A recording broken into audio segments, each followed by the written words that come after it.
Letesha. Let's get it. Hello, it's me, Dr. Butler, your favorite exercise scientist, and welcome back where I discuss all things about women's health, strength, and thriving through every season of life. Today's discussion will be about something we all hear about all the time: hormone replacement therapy. So before I move on, let's discuss why it even matters. Well, first, it matters because it directly affects women's quality of life, long-term health, and access to accurate individual care. It's not just a treatment option. It's a public health conversation shaped by history, misinformation, and evolving science. Part of what the problem is that the menopausal stages have been treated as taboo for so many generations. Our mothers, our grandmothers, they didn't talk about it. Society portrayed menopause as women that are old, frail, irrelevant. Those stereotypes seep into our expectations. So when symptoms show up in our 30s and our 40s, we question ourselves instead of recognizing what's really happening. This actually goes all the way back to the 19th century, where menopause was stigmatized and described as a time of inflammatory symptoms, emotional instability, and even mental decline. Hormone replacement is one of the most effective treatments for menopausal symptoms.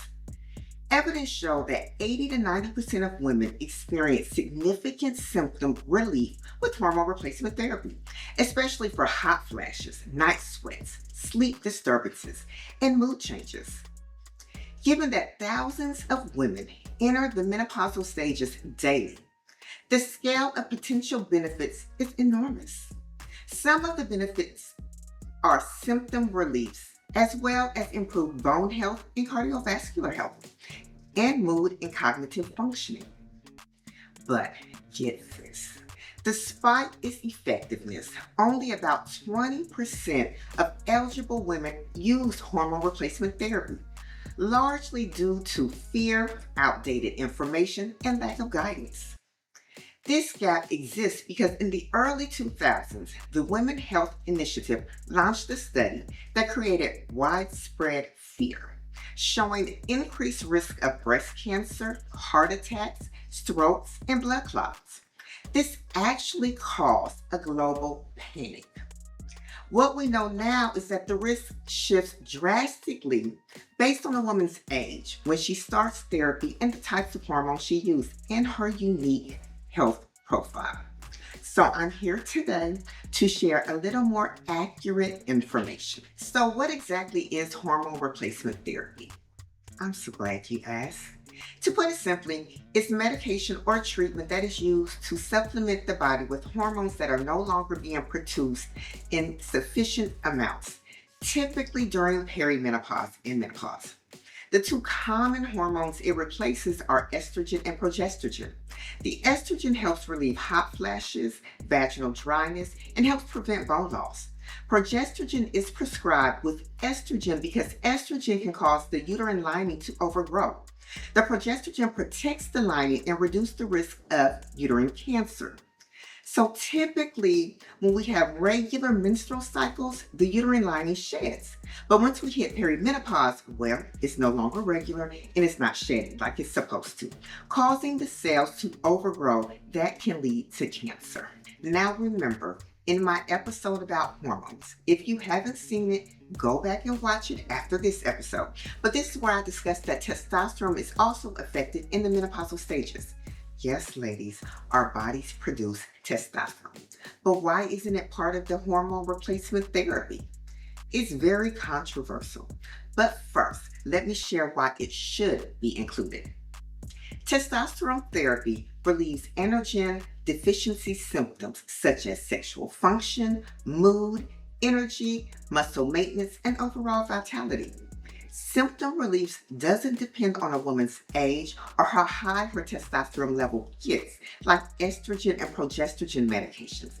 Then testosterone therapy is fast and the relief can last up to 10 years. Sounds great to me. But now let me share why it's not considered hormone replacement therapy.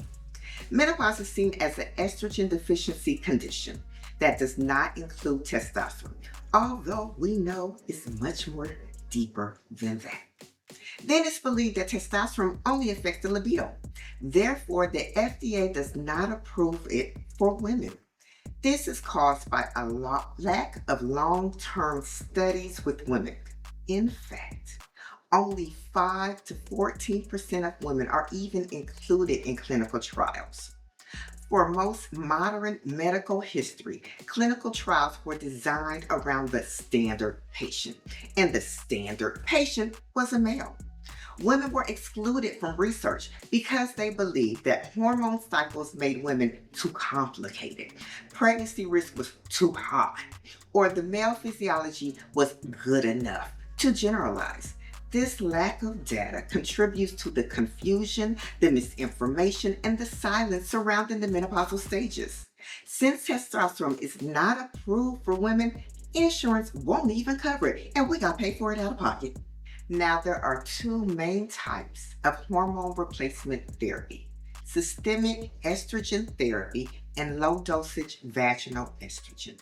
Systemic estrogen can take the form of a pill or it can be absorbed through the skin with a patch, gel, cream, spray, or a ring. It circulates through the whole body, which is the go-to option for treating most common menopause symptoms. Now, the low dosage vaginal estrogen cream, it comes as a cream, tablet, or ring. It delivers a much smaller amount of estrogen, so very little is absorbed through the bloodstream. But because of that, it's designed specifically to treat vaginal and urinary symptoms, not the whole body. Now, there is a third type, which is the pellet. The pellet is not considered the first line or standard therapy by major medical societies. The pellets are tiny cylinders, usually with estrogen or testosterone, inserted under the skin, typically in the hip area. They slowly release hormones over 3 to 6 months. Because they deliver estrogen and testosterone, they fall under the umbrella of hormone replacement therapy.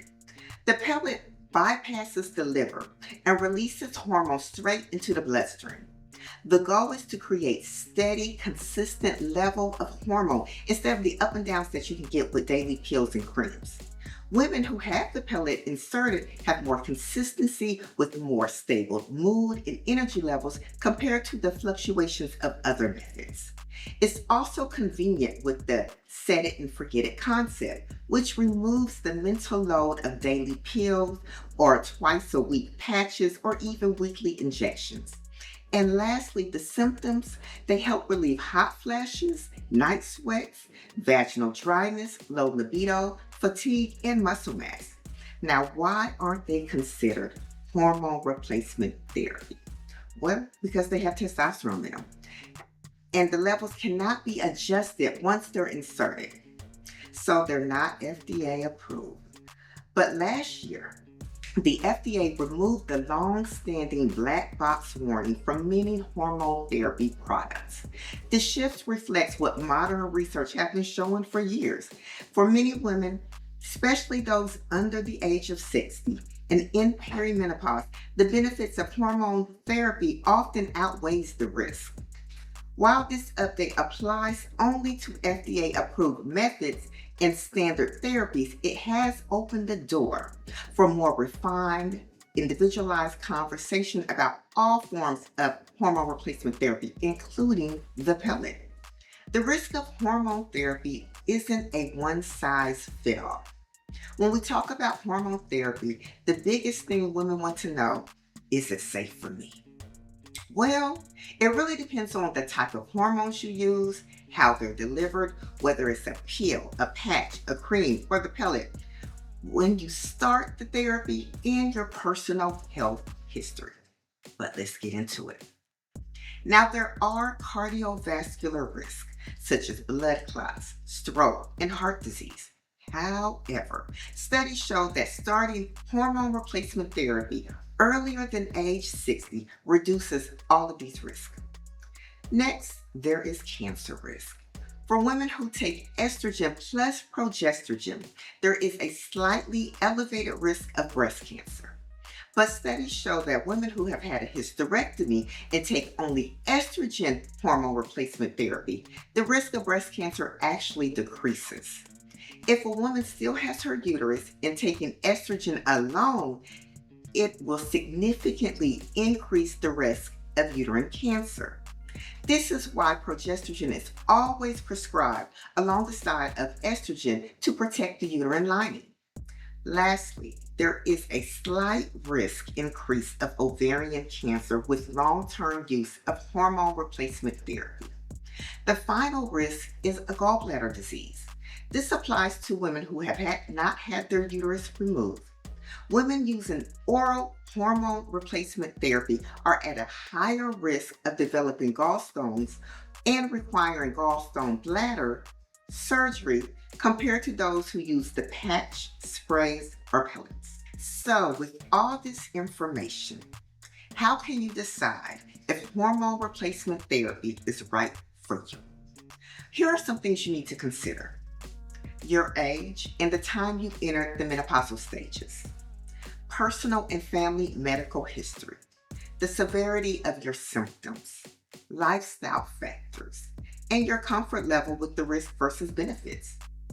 Now, there are some alternatives to hormone replacement therapies. You can use non-hormonal medication, lifestyle strategies such as sleep, nutrition, and exercise, vaginal moisturizers or lubricants, and cognitive behavior therapy for the hot flashes. All right, ladies, this is where we'll wrap today's conversation up. Hormone replacement therapy is not just a medical decision, it is a personal one.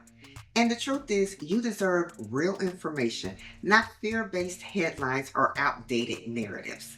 Your symptoms are real, your quality of life matters, and you are absolutely allowed to advocate for the care that supports your energy, your mood, your strength, your relationships, and your long-term health. Remember, there is not a one-size-fits-all approach. The right therapy depends on you, your age, your stage, your history, your goals, and how you want to feel in your body. My hope is that after today, you feel more equipped to ask better questions, challenge dismissive answers, and walk into your appointment with confidence instead of confusion. Thank you for spending time with me. If this episode helped you, share it with a friend, a sister, a coworker who might be struggling in silence. Like, share, and drop a comment. We're building a community where women are informed, supported, and never dismissed. I'll see you in the next episode. Until then, keep advocating for yourself and keep thriving through every season of life. See you later.